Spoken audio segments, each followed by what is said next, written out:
Hola, ¿qué tal todos? Bienvenidos a una nueva emisión de su programa Brújula Epistemológica, un espacio en donde cuestionamos, analizamos y construimos el conocimiento.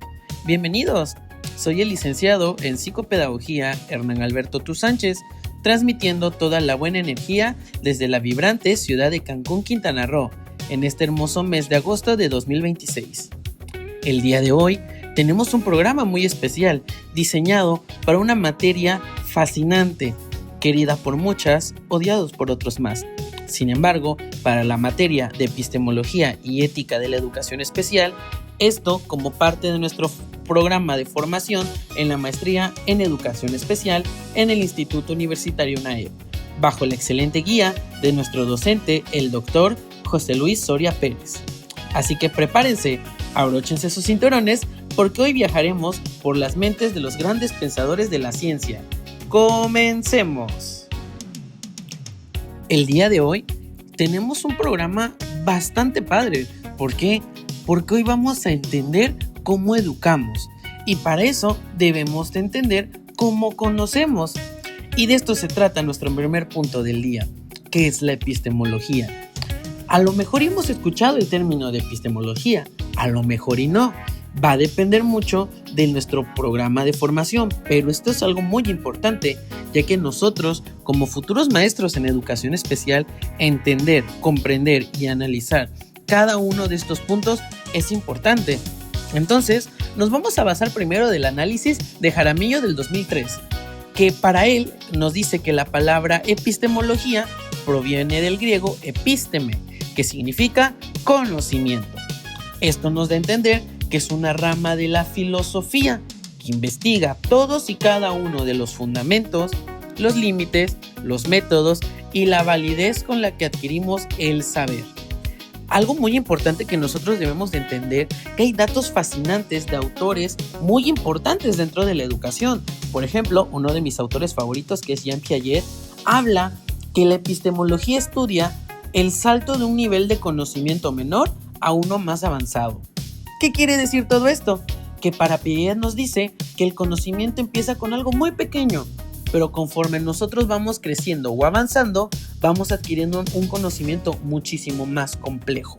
Por ejemplo, cuando nosotros somos bebés, pues aprendemos cosas muy simples, como a lo mejor gatear, balbucear, algunas pequeñas palabras. Pero ahorita nosotros como adultos ya podemos correr, ya podemos saltar o podemos estar estableciendo una conversación como la que estamos teniendo ahorita. No se trata de mirar un mundo congelado, sino tener una visión ecológica, entendiendo que al investigar modificamos nuestro contexto y el contexto nos modifica a nosotros. Y esta parte es súper importante de entender, porque nosotros, al ser seres biopsicosociales, estamos expuestos todo el tiempo de los factores ambientales. Los factores ambientales van a ser todos estos factores contextuales que van a ayudar, perjudicar también en su defecto a lo mejor tener una mejor calidad de vida, o también puede pasar lo contrario, a lo mejor entorpecer o afectar la forma en cómo pensamos y cómo actuamos. Pero para esto, nosotros debemos de entender o hacernos una pregunta muy importante: ¿qué hace que el conocimiento sea científico? Aquí entra un autor muy importante que habla en su obra La ciencia, su método y la filosofía, como es Mario Bunge, en el cual Bunge nos regala 15 criterios indispensables para entender que la ciencia es fática, lo que quiere decir que se respeta por los hechos empíricos, y eso vuelve a ellos. Esto es muy importante porque el entender el conocimiento científico, por mucho tiempo o en sus inicios de la parte filosófica del pensamiento, no teníamos claro cómo se pensaba o cómo se actuaba. Para esto se toman las bases que la ciencia tiene que ser empírica, tiene que ser analítica y sobre todo comunicable y extremadamente metódica.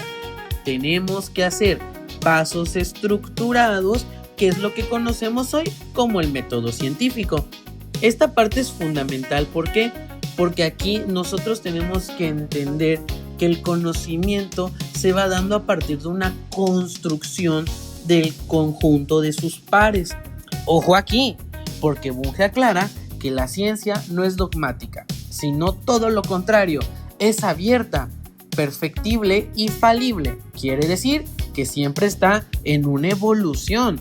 El conocimiento no se queda de manera estática. El conocimiento, la ciencia, cada vez va evolucionando, va mejorando la forma en cómo pienso, la forma en cómo actúo, pero sobre todo en cómo yo voy adquiriendo un nuevo conocimiento. El ejemplo más claro que nosotros podemos tener ahora es con la pandemia que sufrimos en 2020 por COVID-19.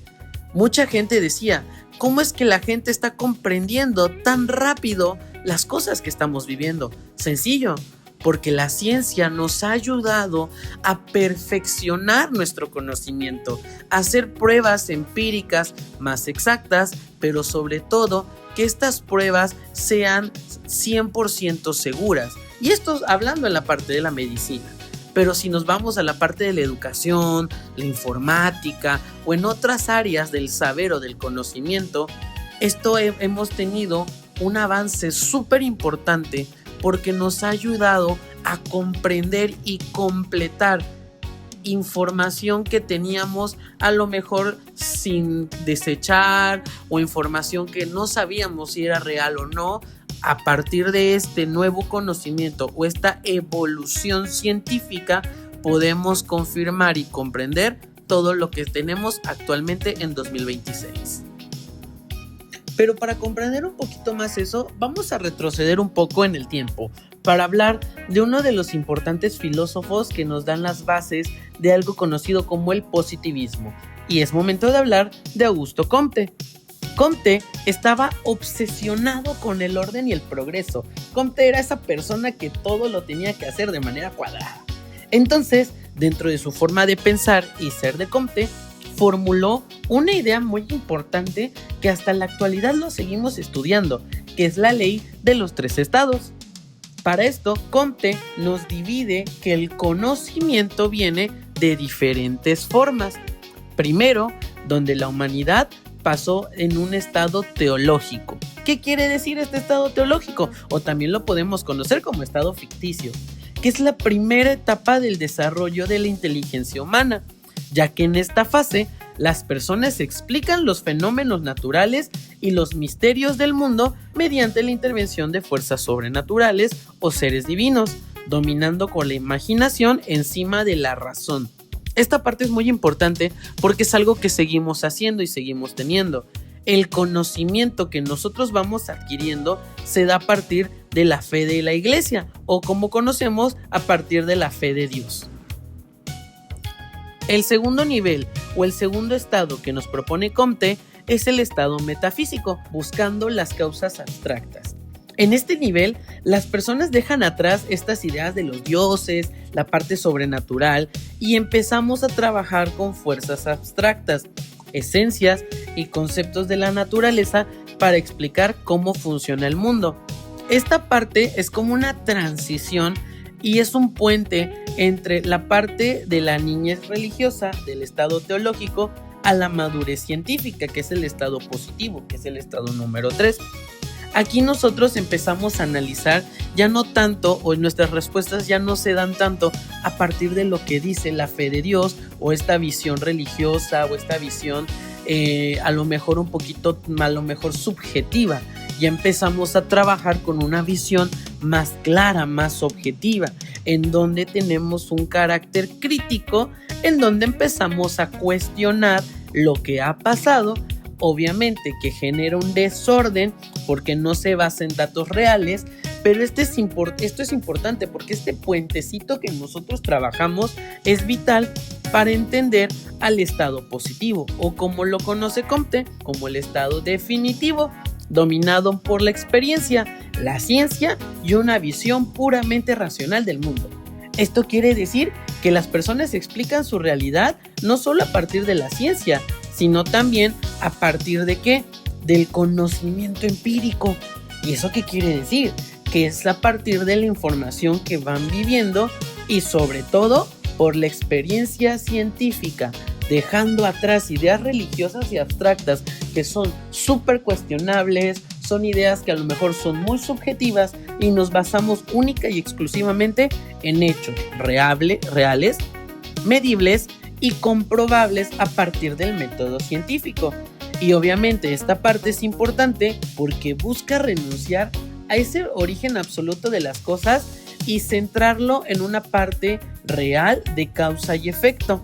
Y obviamente esto es muy importante porque Comte, en este progreso social, si lo vemos de esta manera, este estado atrae orden, paz y el máximo bienestar en la humanidad, porque las personas aprenden a pensar de manera crítica, pero sobre todo de manera objetiva.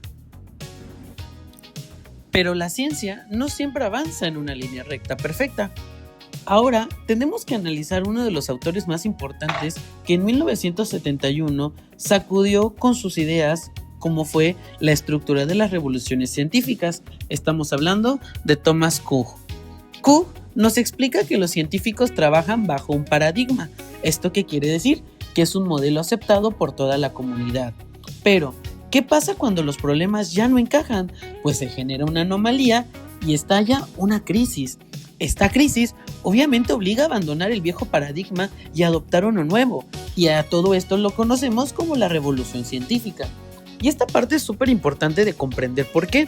Porque la revolución científica vino a ser un movimiento intelectual muy importante, que es algo que nosotros seguimos haciendo hoy en día, porque es dejar los conocimientos antiguos o lo que conocemos como conocimientos ya obsoletos por conocimientos nuevos, frescos y con ideas que son más funcionales para la realidad actual.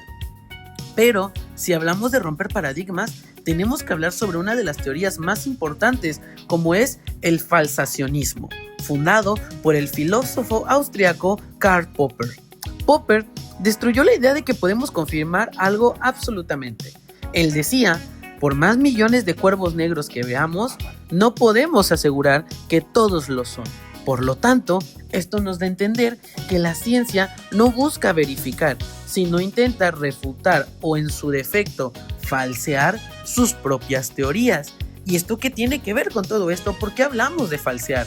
Porque estamos dándonos en cuenta que la información que yo tengo la tengo que cuestionar y tengo que ver qué tan real o no sea. Y obviamente una hipótesis sobrevive a los intentos de refutación. Está corroborada provisionalmente, pero jamás verificada de una manera definitiva.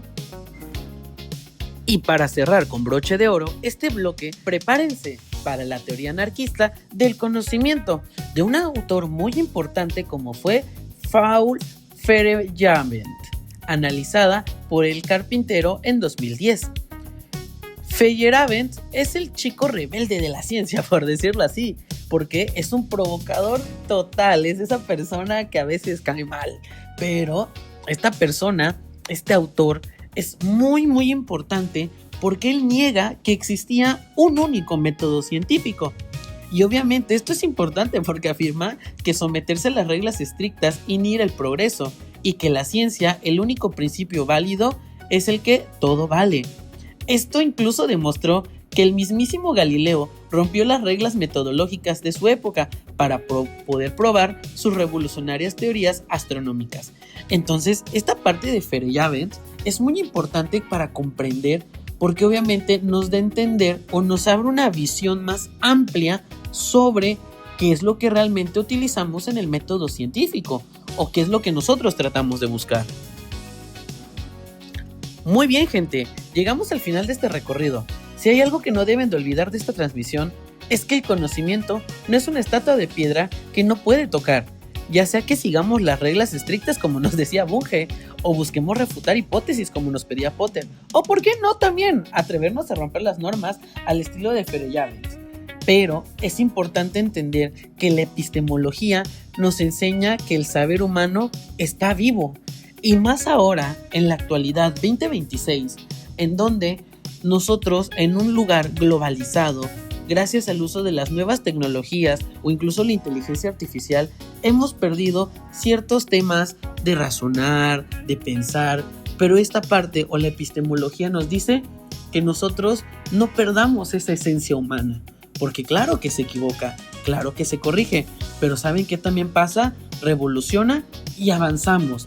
Y nosotros como educadores, y específicamente nosotros, como parte de la educación especial, debemos de mantener esta mente abierta, crítica y dispuesta a construir nuevas realidades. Muchísimas gracias por su atención, por prestarme sus oídos en estos minutos. Ha sido un placer acompañarnos.